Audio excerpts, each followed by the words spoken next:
Voice वगैरह check कर लीजिए आप तक वॉइस क्लियर पहुंच पा रही है। फिर क्लास को स्टार्ट करते हैं। सभी को जय हिंद, सभी को वंदे मातरम। गुड मॉर्निंग सभी को, गुड मॉर्निंग। एक बार देखिए सभी लोग वॉइस वगैरह चेक कर लीजिए आप तक वॉइस क्लियर पहुंच पा रही है। फिर क्लास को स्टार्ट करते हैं। चलिए यहाँ पर देखिए बिल्कुल लेटेस्ट मॉडल पेपर यहाँ पे लाया जा रहा है, जैसा आपका एग्जाम में आ सकता है उसी को ध्यान में रखते हुए यहाँ पर मॉडल पेपर कराया जा रहा है, जिससे आपको एग्जाम में इसी से लगभग क्वेश्चन आपको मिले। चलिए नमस्ते नमस्ते सभी को नमस्ते। चलिए क्वेश्चन नंबर देखिए यहाँ पर पहला नंबर आपसे यहाँ पर पूछा गया है, बाद के वैदिक काल में राजाओं के द्वारा ग्रहण की गई उपाधियां निम्नलिखित हैं, निम्नलिखित में से विषम का चयन कीजिए। देखिए निम्नलिखित में से विषम को चयन करना है, आपको बताना है। बाद के वैदिक काल में राजाओं के द्वारा ग्रहण की गई उपाधियां निम्नलिखित हैं, इनमें से बताइए विषम, विषम का मतलब और जो इनमें से वो आपको चयन करना है। देखिए बाद के वैदिक काल में अगर हम बात करते हैं, राजाओं के विभिन्न क्षेत्रों में अलग अलग नामों से उन्हें जाना जाता था। पूर्वी राजाओं को सम्राट कहा जाता था, उत्तरी राजाओं को विराट कहा जाता था, पश्चिमी राजाओं को यहाँ पर स्वरत कहा जाता था और दक्षिणी राजाओं को भोज कहा जाता था। इस तरीके से कहा जाता था, ठीक है।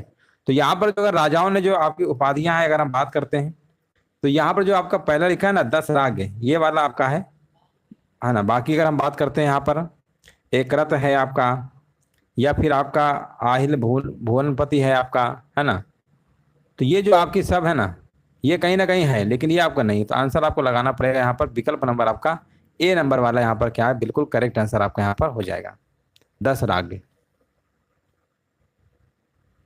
चलिए आगे बढ़ते हैं। 10 राग जो है सब इसमें विषम हो जाएगा, बाकी सब आपके हैं। चलिए आगे बढ़ते हैं। यहाँ पर बताइए भगवान महावीर की माता कौन थी। यहाँ पर देखिए क्वेश्चन नंबर आपको जवाब देना है, यहाँ पे आपका राइट आंसर क्या होगा। चलिए क्वेश्चन नंबर देखिए सेकंड नंबर का जवाब देना है, यहाँ पे राइट आंसर क्या होगा। और राइट आंसर देखिए हमारे बीच आ चुका है और बताया जा रहा है बिल्कुल सही जवाब है। यहाँ पर बता रहे हैं ऑप्शन नंबर जाएगा विकल्प नंबर बी के साथ। त्रिशला नाम था, क्या नाम था, भगवान महावीर की माता का नाम त्रिशला था। ऑप्शन जाएगा बी के साथ।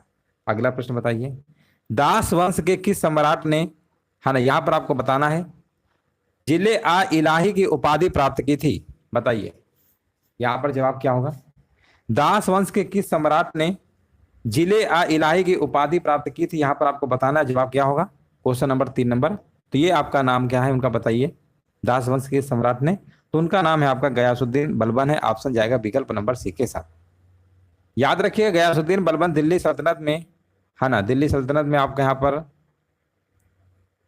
हाँ बिल्कुल सही है। इनका जो आपका शासन था आपका गयासुद्दीन बलबन का 1265 से लेकर आपका था 1287 तक था, 1265 से लेकर 1287 तक था। चलो आगे बढ़ते हैं और यहाँ पर देखिए जवाब देना है, ब्रिटिश भारत की ग्रीष्मकालीन राजधानी क्या थी। बताइए ब्रिटिश भारत की जो ग्रीष्मकालीन राजधानी थी उसका आपको नाम बताना है। तो उसकी राजधानी आपकी शिमला हुआ करती थी, शिमला। आंसर लगाइए विकल्प नंबर बी। चलिए आगे बढ़ते हैं। यहाँ पर देखिए आपको बताना है 1916 में कांग्रेस और मुस्लिम लीग का अधिवेशन किस शहर में एक साथ आयोजित किया गया था। 1916 में कांग्रेस और मुस्लिम लीग का जो अधिवेशन है आपका किस शहर में एक साथ आयोजित किया गया था। प्रश्न ने बहुत बार कराया है। यह आपका था लखनऊ में, है ना। कहाँ पे, लखनऊ में किया गया था। बिल्कुल करेक्ट आंसर है आपका 1916 में। और इसकी जो अध्यक्षता है इस अधिवेशन की अंबिका चरण मजूमदार ने किया था। ये सम्मेलन जो आपका था कांग्रेस की समझौता था, ये भी आपको याद रखना है। अगला प्रश्न बताइए। हाँ बिल्कुल करेक्ट आंसर था। अगला प्रश्न बताइए, बताइए स्वदेशी आंदोलन का जो गीत बन गया था, डैश डैश, बताइए कौन सा स्वदेशी आंदोलन का गीत बन गया था। तो 6 नंबर का जवाब यहाँ पे आपको हो जाएगा वंदे मातरम। वंदे मातरम को जो नारा सबसे पहले स्वदेशी आंदोलन के दौरान अपनाया गया था, जो बंगाल विभाजन के विरोध में भड़क उठा था। याद रखिएगा आंसर आपका यहाँ पर होगा, बिल्कुल सही जवाब है। अगर हम बात करते हैं, ये जो पहली बार है यहाँ पर, ये जो है क्या नाम है उनका, बंकिम चंद्र चटर्जी के द्वारा लिखा गया है वंदे मातरम। बिल्कुल करेक्ट आंसर आपका यहाँ पर हो जाएगा। राष्ट्रगान की बात करते हैं, जनगण मन आपका है ना, वो आपका रविन्द्रनाथ टैगोर जी द्वारा लिखा गया था। ये भी आपको याद रखना है। अगला प्रश्न बताइए, सारे जहां से अच्छा मोहम्मद इकबाल के द्वारा लिखा गया था।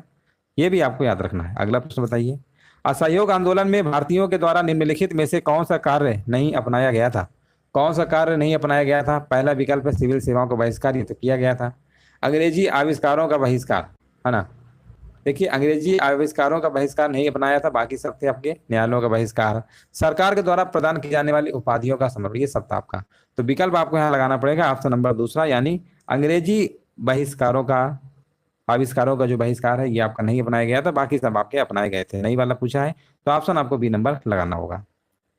चलिए अगला प्रश्न बताइए। और यहाँ पर बताइए निम्नलिखित में से कौन सा अक्षांश अधिकतम भारतीय राज्यों से होकर गुजरता है। कौन सा अक्षांश जो है बताना है आपको।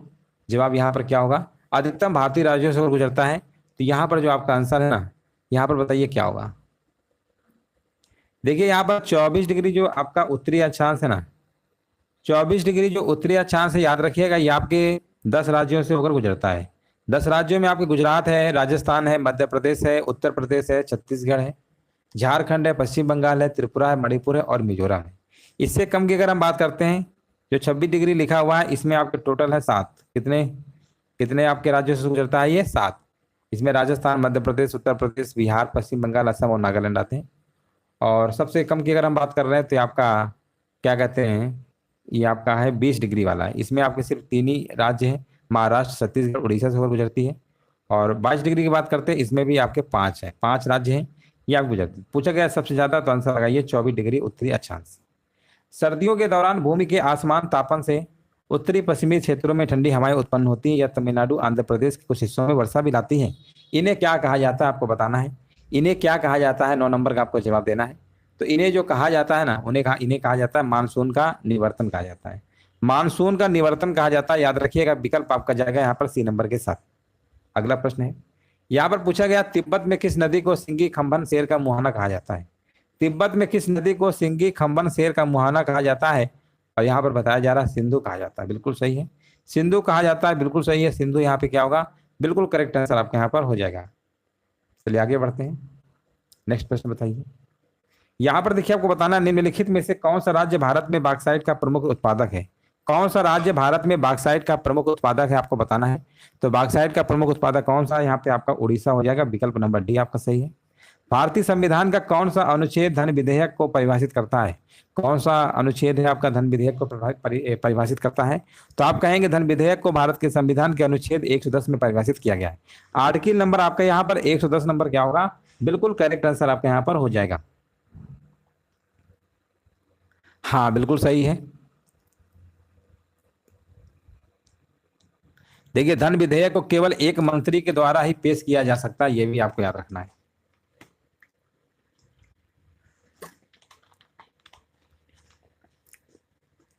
और इसमें खूबी क्या है, इसे राज्यसभा या विधान परिषद में पेश नहीं किया जा सकता है, केवल लोकसभा में पेश कर सकते हैं, यह भी आपको याद रखना है ना। बिल्कुल सही जवाब है। चलो आगे बढ़ते हैं। यहां पर देखिए आपको बताना है, नेक्स्ट प्रश्न बताइए।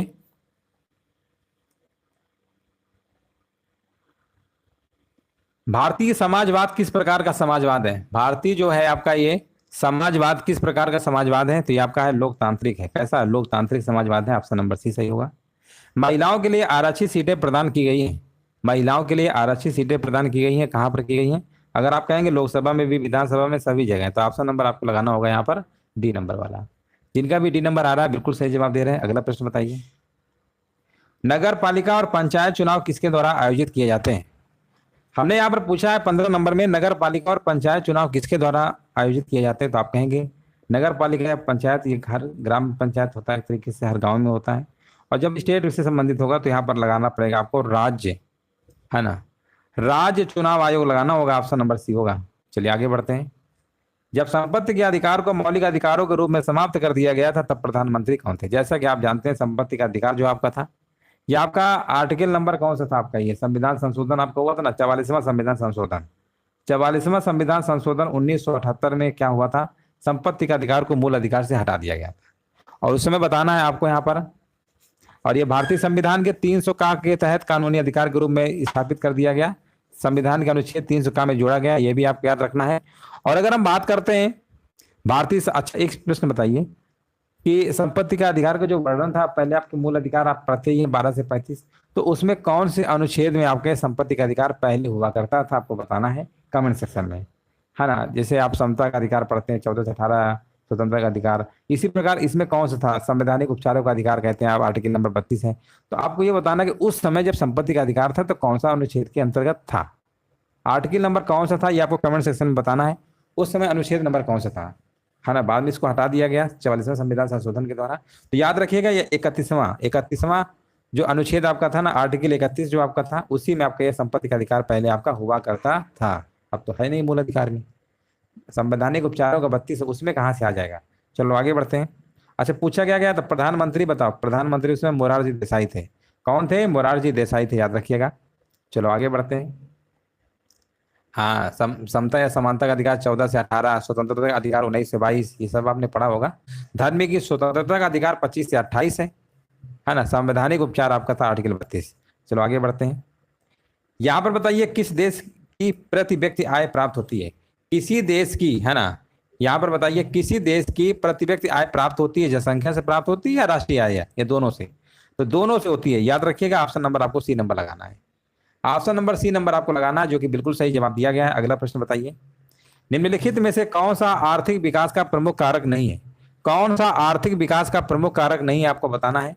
तो देखिए यहाँ पर जो पहला लिखा हुआ है पूंजी का संचय एवं तकनीक सुधार, ये आपका है। जनसंख्या में परिवर्तन, ये भी आपका है। तकनीकज्ञ और नौकरशाह, है ना, ये नहीं। ऑप्शन बोला गया कौन सा नहीं है, तो लगा दीजिए ऑप्शन नंबर डी।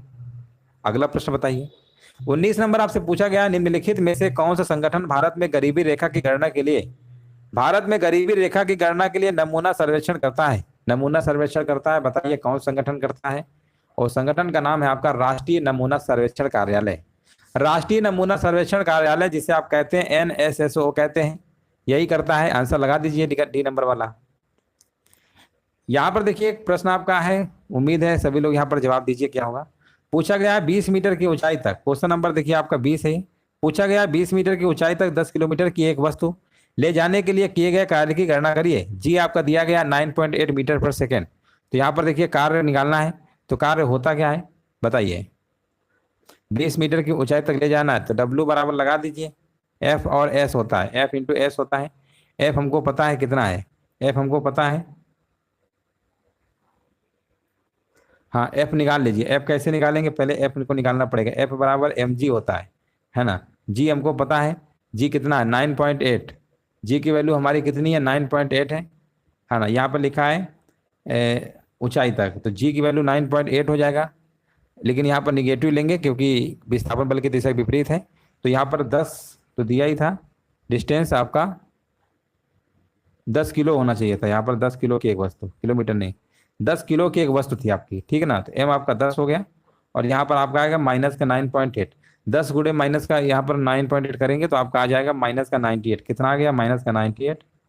और s आपको पता ही था, s कितना था आपका 20 था, मल्टीप्लाई करा लीजिएगा, आंसर आएगा माइनस का 1960 जूल। फार्मूले बेस्ड प्रश्न था आपका ये। चलो आगे बढ़ते हैं, साइंस का प्रश्न था आपका ये, फार्मूला बेस्ड आ गया था। चलो कोई बात नहीं। यहाँ पर बताइए इनमें से कौन सी मानव शरीर की सबसे बड़ी धमनी है? कई बार क्या होता है ना कि न्यूमेरिकल भी आ जाते हैं छोटे मोटे, तो हमने करा दिया है। बताइए इनमें से कौन सी मानव शरीर की सबसे बड़ी धमनी है? सबसे बड़ी धमनी कौन सी है मानव शरीर की? तो आप कहेंगे यहाँ पर धमनी है ना आपके, उनका नाम क्या है, एओर्टा है। एओर्टा धमनी है, सबसे बड़ी है मानव शरीर की। आंसर लगाइए ए नंबर। ए नंबर यहाँ पे क्या होगा, बिल्कुल करेक्ट आंसर आपका यहाँ पर हो जाएगा। अगला प्रश्न बताइए, यहाँ पर देखिए आपको बताना है, 22 नंबर का जवाब देना है। पूछा गया पृथ्वी की सतह से ऊंचाई के साथ गुरुत्वाकर्षण के कारण त्वरण की भिन्नता क्या है?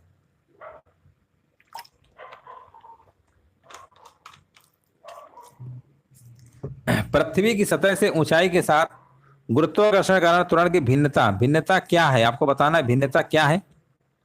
तो देखिए गुरुत्वाकर्षण के कारण त्वरण जो होता है ना, पृथ्वी गुरुत्वाकर्षण बल के कारण क्या होता है बताइए। यहाँ पर आपका क्या होगा, आप F बराबर पढ़ते नहीं है, GME, F बराबर क्या पढ़ते हैं, GM M1 M2 R square होता है ना फार्मूला। तो यहाँ पर अगर हम बात करेंगे तो यहाँ पर लिखा हुआ ना पहला पॉइंट, ये ऊंचाई में वृद्धि के साथ घटती, बिल्कुल सही है। पृथ्वी की सतह से ऊंचाई के साथ गुरुत्वाकर्षण के कारण त्वरण की जो भिन्नता क्या है, तो ये ऊंचाई में वृद्धि के साथ क्या हो, जैसे ऊंचाई बढ़ेगी वैसे वैसे क्या होती, घटती है। आंसर आपको लगाना पड़ेगा, यहाँ पर आपका राइट आंसर आपका हो जाएगा। चलिए आगे बढ़ते हैं। यहाँ पर बताइए आंसर क्या होगा। पूछा गया जब धातु अम्ल के साथ अभिक्रिया करता है तो प्रायः कौन सी गैस उत्पन्न होती है? जब धातु अम्ल के साथ अभिक्रिया करता है तो कौन सी गैस उत्पन्न होती है? आंसर आपका यहाँ पर हो जाएगा हाइड्रोजन। ऑप्शन नंबर सी आपका सही है। निम्नलिखित वर्णकों में से बताइए कौन सा प्याज में लाल रंग का कारण बनता है? कौन सा लाल रंग का यहाँ पर कारण बनता है? तो यहाँ पर आपका हो जाएगा एंथोसाइनिन। क्या बनता है? एंथोसाइनिन। ऑप्शन नंबर आपका बी नंबर सही होगा। यहाँ पर देखिए पूछा गया कर्नाटक की, है ना, यहाँ पर बताइए कर्नाटकी संगीत यहाँ पर लिखा है तक सीमित है। कर्नाटकी संगीत कहाँ तक सीमित है, कौन कौन से राज्यों तक सीमित है, आपको बताना है।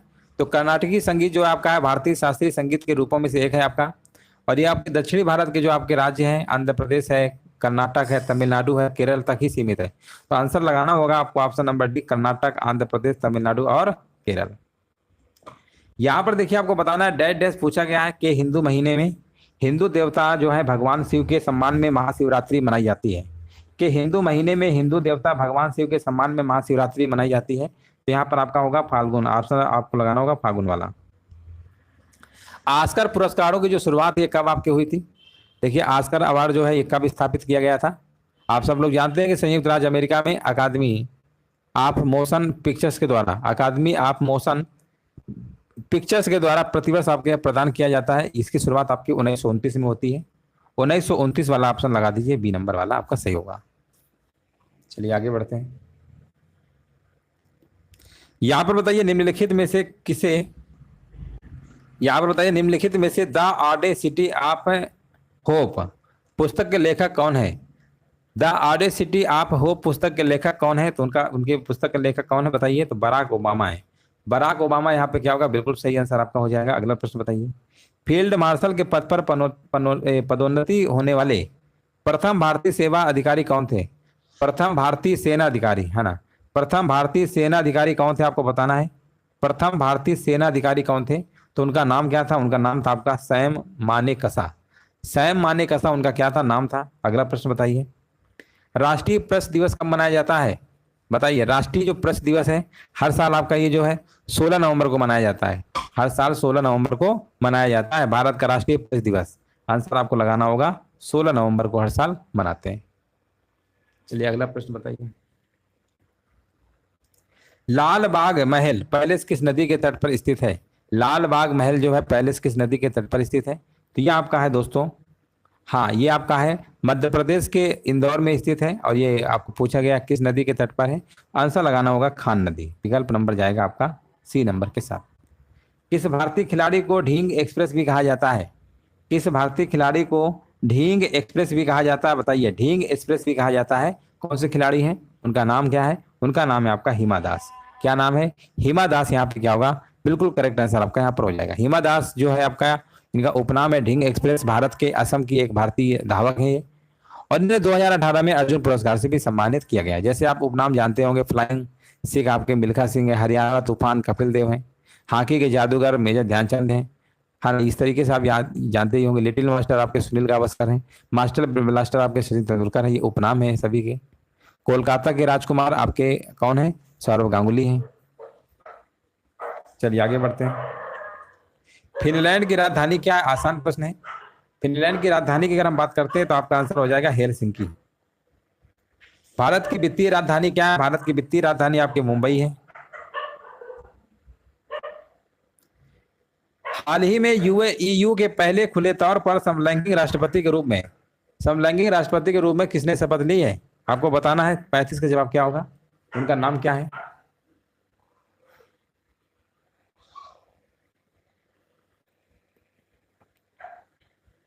और यहाँ पर बताया जा रहा है ऑप्शन नंबर बी, एडगर्स रिकेंगविक्स। आगे बढ़ते हैं। यहाँ पर डैश डैश से लिखा है से खादी है ना।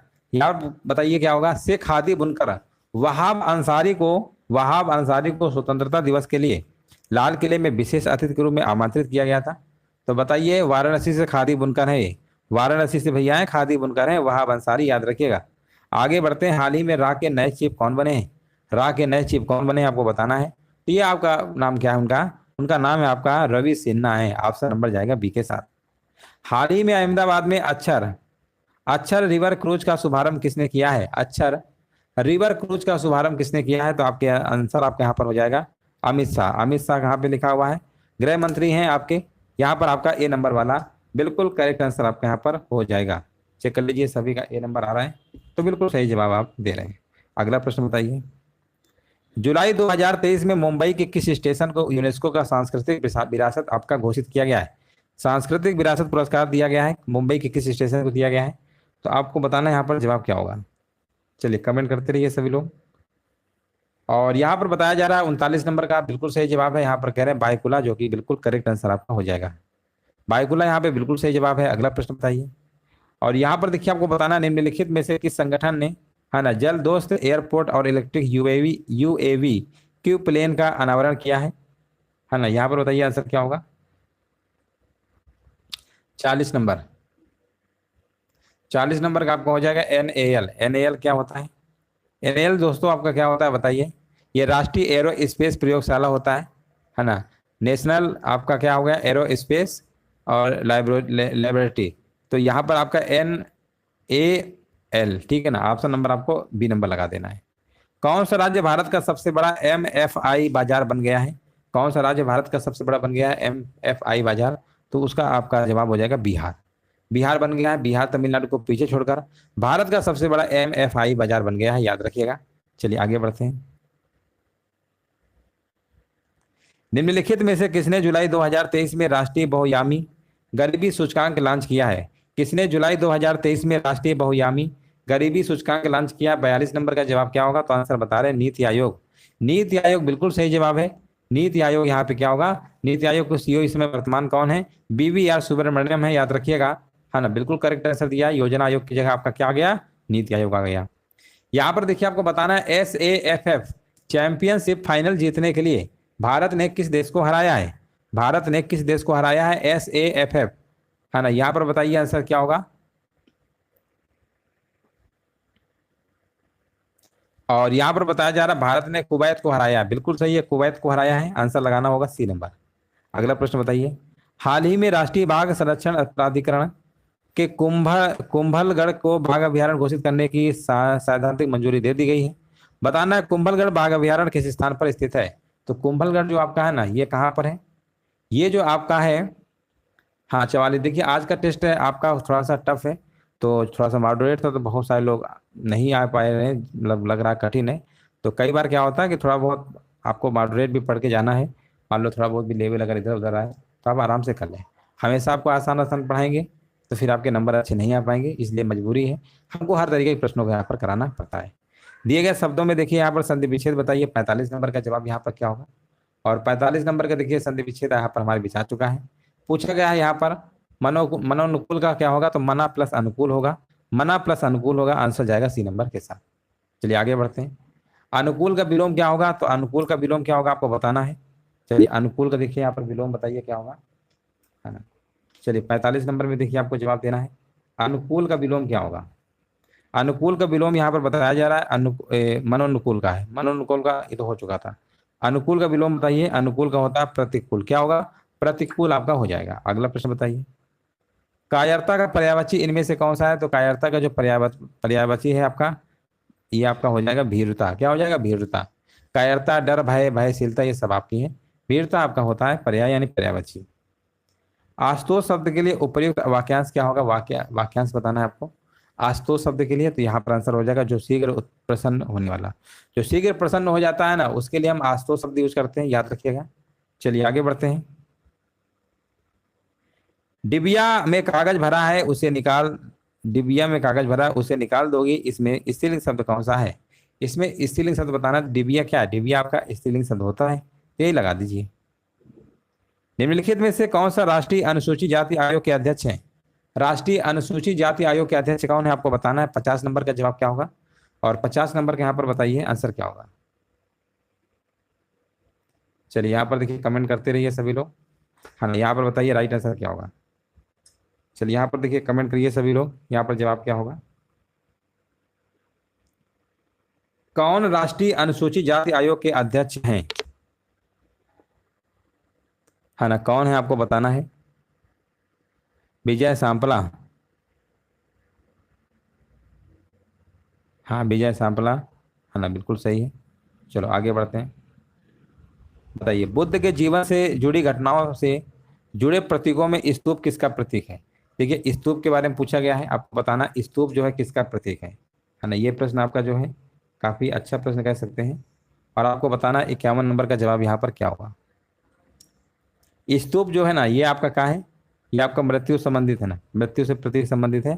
तो बोला गया है कि जो बुद्ध के जीवन जुड़ी घटनाओं से जो जुड़े आपके प्रतीक थे, उसमें स्तूप किसका बताता है? तो मृत्यु को बताता है। आंसर लगाएंगे A नंबर वाला।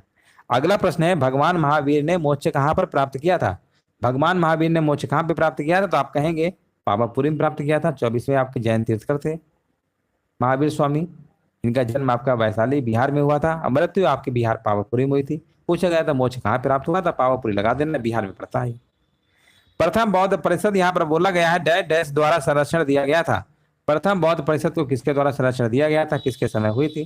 तो आप कहेंगे प्रथम बौद्ध परिषद की बात हो रही है, तो अजातशत्रु लगाना होगा। ऑप्शन नंबर सी नंबर आपका सही हो जाएगा। चलिए अगला प्रश्न बताइए।